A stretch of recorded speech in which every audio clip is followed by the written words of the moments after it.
Bonjour, c'est Hervé Damestoy, dont je vais vous présenter le projet du séchoir. On est 4 adhérents sur ce projet-là.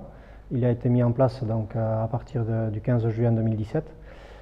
C'est un séchoir en grange, c'est-à-dire que nous manipulons du fourrage en vrac et utilisons donc le soleil pour sécher notre fourrage. Ce projet est né d'une réflexion de 5 ans pour pouvoir sécher du fourrage chez nous et essayer d'avoir de la luzerne et des produits à forte teneur en légumineuses. Nous avons pu profiter d'aide avec le dossier GI2E qui nous a permis d'avoir des techniciens à disposition et nous a permis d'aller faire des visites à l'étranger pour voir des installations. Et au-delà de ça, donc, le projet a été financé à 40% par des financements départements, régions et Europe. Voilà. Aujourd'hui, le séchoir est en place. On a séché à peu près 200 tonnes sur la première année. Les résultats sont assez concluants. Nous venons de mettre en décembre la presse en service donc pour reconditionner le fourrage. Et là, nous avons reconditionné les 3/4 du bâtiment. Et nous commençons depuis 2 ou 3 mois à redistribuer le fourrage dans nos exploitations. Voilà, l'originalité de ce projet, c'est le fait d'avoir mutualisé les fourrages. Donc c'est quelque chose qui est unique en France. C'est-à-dire que le fourrage qui est chez Ramuncho peut finir dans l'auge de chez moi.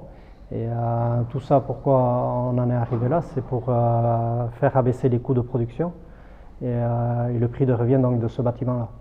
On a des cellules qui sont assez grandes et donc on ne raisonne pas à l'individu mais en collectif.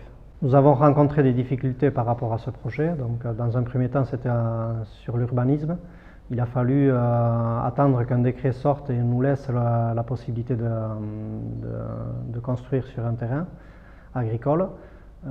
Et l'autre problématique, ça a été de trouver un terrain. Et donc, nous avons pu construire chez un des 4.